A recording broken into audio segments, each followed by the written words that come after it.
Welcome back to Conversations. My name is Phil Langston. I'm the sidekick.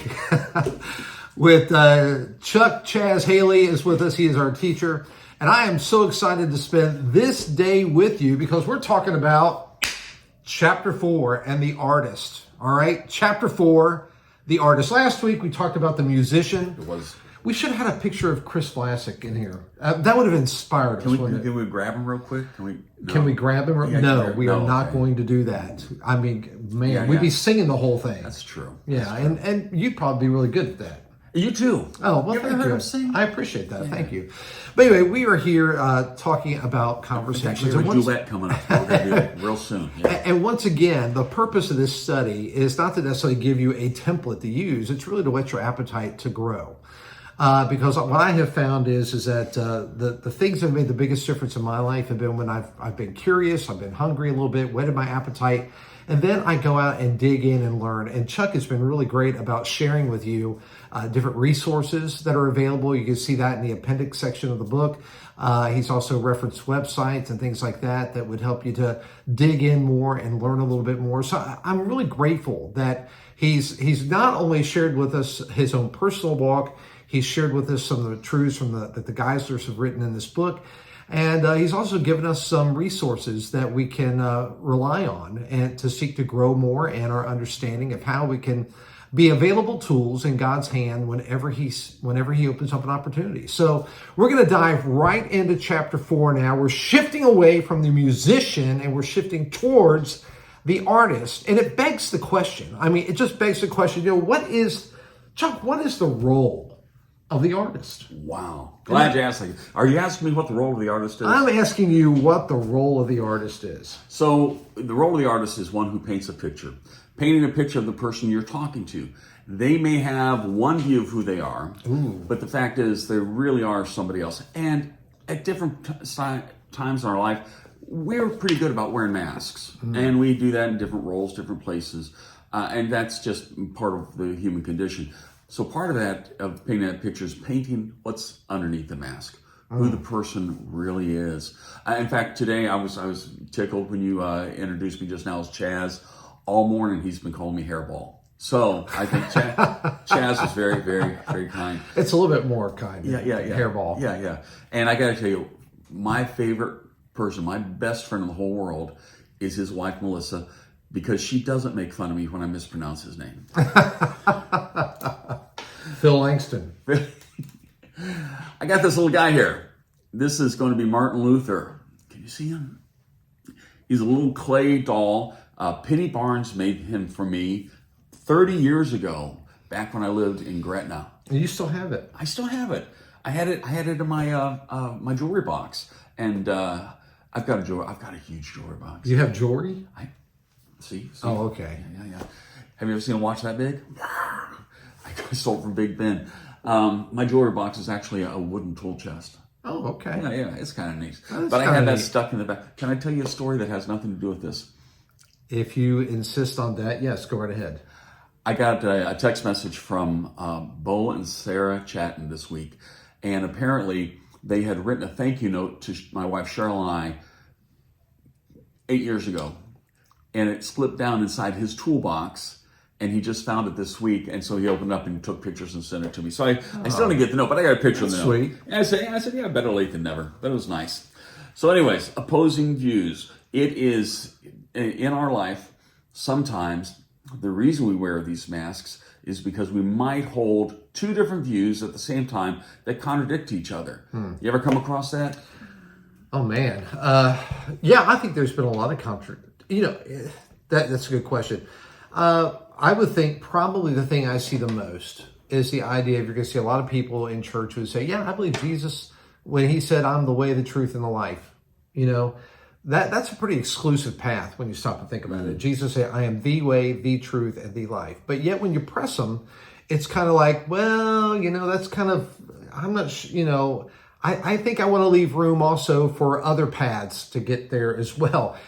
I love their heart. Their heart's compassionate. They want to be loving. They, all that kind of stuff. But honestly, it's not real compassionate, nor is it real loving to have a truth that you believe and hold to, but yet give people a false hope about something else. And so I think that soft hearts, kind spirits sometimes cause us to go with feelings rather than fact or truth. And I think we get into trouble like that. And that's just one example. Yeah, I agree with that completely. I think that having these different views can be one thing we uncover. And if we can uncover that through asking probing questions and listening intently, and then digging deeper with that next level and that next level, and not trying to interrupt and not trying to give our own personal views, that we can actually help them see who they are and paint that picture of who they really are. Clarifying questions are really important. And we keep talking about that. Yeah, it's like almost every chapter there's a section about clarifying questions. It is that single red thread that goes through this tapestry of conversational evangelism. Tapestry, what a word! I love it. Anyway, thank you for using that word. No problem. But it just goes to show one more time how important it is that we take time to understand the person who we're talking to. First of all, it makes them feel like they're respected, right? But it also gives us a chance to have a better understanding. Yeah. Oh, thank you for acknowledging my vocabulary. I try. I don't really want to show off my vocabulary because it causes so much circumlocution. Just get to the penultimate paragraph. And skip right to the ultimate and past the penultimate. I can do that. So in looking for a core beliefs, there's two things that are clues. One is when they use wishy-washy words, and the other is when they start with a declarative statement. So wishy-washy words would be... Let's talk about that. Yeah. It'd be more like, I think that, or it could be, or I'm not sure, or what. And it's anything that you can't really pin down. So when they say, oh, well, I don't know, it could be, what would you say to dig in a little more? What would I say it could be? I would say, well, let's give an example. Why would you feel that way? I mean, that's an open-ended question. It gives them the chance to expound on a little bit more, give greater clarity, and then you can follow up with another clarifying question. So I think things like, why would you feel that way? What makes sense about that to you? How does that jive with what the Bible teaches? Absolutely. Tell me more. Tell me more. Yeah. Take them to see Greece. I see. I should have been more specific when I asked Penny for my little doll, because what I actually asked her for is Martin Luther King and Jr., and I got Martin Luther, but I still cherish this. It's still very nice. And he's going to represent what it is to have the Christian view and what it is to understand what salvation is all about. If you talk to a variety of people, they'll say, oh yes, I'm going to heaven. And then you start asking the questions, okay, well, what are you basing that on? Or you may come across somebody who says, oh no, I'm an agnostic, or I'm an atheist. Instead of immediately attacking them or saying, oh, that's stupid, or how could that possibly, instead, be a little more compassionate and have a question such as, what have you read lately that convinced you that that's the right opinion or the right path? You can ask, do you have any other friends that believe the same way you do? Why do you think they believe that way?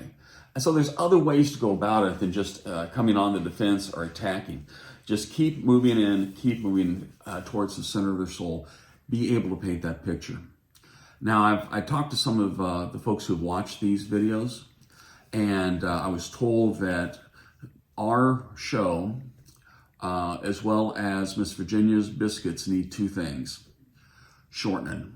So we're not going to take as long today, but I do want to encourage you to get into shortening. Took you a second there, didn't you? No, I got it. I just didn't want to respond, but I had to after a while. Couldn't help it. I am the funniest person I know. Yes, you are. So anyways, the ability to ask those questions, it's going to help create more honest discussions. It's going to help create more openness towards spirituality, and it's going to help minimize defensiveness, and it's going to help reverse the burden of proof. Have you ever heard of the boomerang question? Is that a new dance craze? No, I've not the boomerang. No, I mean, I have not heard of the boomerang question. Okay. All right. So it's simple. It's simply reversing what they've said or what they've asked. So if they were to ask you a question such as, well, how do you get to heaven? You could just lay out the plan of salvation, and that's really what we're trained to do in the different disciplines where we are given like Evangelism, Explosion, Romans Road, things like that. But instead of that, you could just turn it back around and say, well, I don't know. How would you get to heaven? What do you believe about the path towards heaven? What do you believe heaven is? Where is heaven? All these questions that you can really get in and dig in and get solid answers for. But the first answer is probably not going to be their final answer. Dig a little deeper, paint that picture of who they are underneath their mask. And your questions, your clarifying questions, then could lead them more towards, at some point, you're starting with their impressions, but you lead them to, well, how does that match what Jesus talked about with how you get to heaven, or what the scriptures say? Because at some point you're going to have to get them to where they're evaluating their answer by a standard. Yeah. Remember, this is all getting us towards the last tool, which is the bridge builder. And that's the one that actually gets you to being able to share the plan of salvation with them. So yeah, and another thing you could do is just like Phil was saying, is you could at that point you can say, well, what do you think the Bible has to say about it? You don't know? Well, here's my Bible app. Let's look at it. Here's how you search this thing. Let's get back together next week and let's talk about what is heaven? Where is heaven? How do you get to heaven? All those things. And there are also those who hold views like, well, I believe heaven is real, but God would never create a hell. That part has to be a lie. Yeah. And the same person will say, well, how do you know it's good? Well, you know it's good by measuring it against what's bad. There's some discrepancy there. Those are back to our last week's discussion. Those are more sour notes. It's based on feeling, because they get their understanding of heaven from the same source they get the understanding of hell. Right. But yet they're going to discount one of them and say, I don't believe it, even though they came from the same, same source. Right. So I'm discounting one, but I'm going to believe the other because I feel. Once again, it's that feel thing. And we normally do make our decisions out of our feelings, and then we justify them by our reasoning. And so we make decisions in the childhood state, and then we justify them in the adult state. And it really shouldn't be that way. We should be able to have that core identity for both your outside and your inside match up. That really is what it is to be integral, integrated. And what's the word I'm looking for? I'm going to say consistent. Consistent. It's the exact word that I was looking for. So in the Boomerang effect, it's not new. Jesus did it himself. When the scribes and Pharisees... Who do you say that I am? There you go. Yeah, that works. And when the scribes, Pharisees, the teacher of the law, they came and they said, by what authority are you speaking? Ooh. Yeah. Instead of answering him or explaining, and really... if you're explaining, you're losing. That's not an argument you need to be in.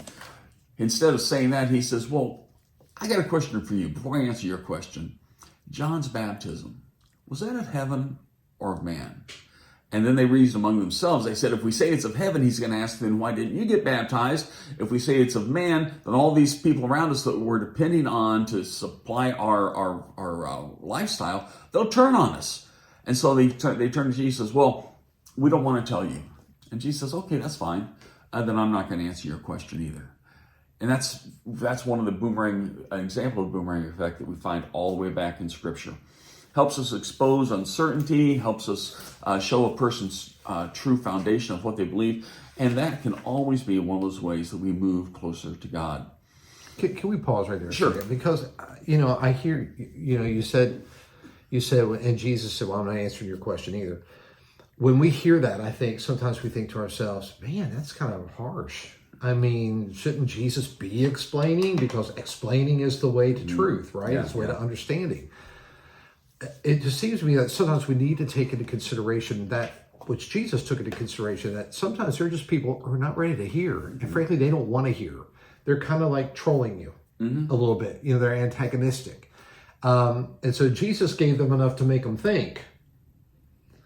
But he also knew there were other people around who needed him as well. And so he didn't spin his wheels on those who didn't come to really hear and really listen. He gave them what he needed to give them, I think, a boomerang question that made them think even more. But ultimately, he kept his focus on those that wanted to hear in dialogue, and I appreciate that very much. Yep, you can only teach the teachable, and that really what you just talked about goes back to what we're going to get to in a couple chapters is as the farmer. That pitchfork I brought the first episode we had, making the soil receptive to what the word is, and that's what Jesus was doing when he just said, I'm not going to answer you either. That's not something we have to. Just getting the soil stirred up a bit, ready to receive the word. So one more thing I want to cover, and then I'm going to let you read the rest of the book for yourself. But if you get over on page 88 and then on 89, he has a list of things of what people might believe, and then over on 89 he has the same people that say something completely opposite. And I'm just going to read one of them. Some people will say, "Do you think life has a purpose?" "No, I don't." And then they get around to the other side. How is it possible for human life to really be valuable and yet believe that life is just a random product of nature? And the two don't go together. Asking those kind of questions, getting them to admit that themselves, and not telling them, well, this is what you're thinking, or you can just say, now this is what I heard you say, and then a minute later I heard you say this. Which is it? Who are you really at your heart? That's about it for the day. So what's your biggest takeaway from this chapter?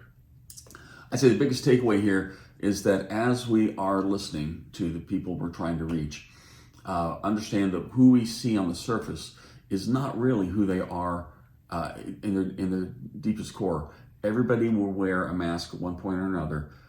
If you ask questions, you're taking down the defenses. Very likely, they're going to be able to take off their mask and share with you. So, look at the camera just for a second. Is my head that much bigger than yours? Yes. You asked a direct question. I did. You should have asked an open-ended question. Okay. Is there anybody in this scene that resembles a silverback gorilla?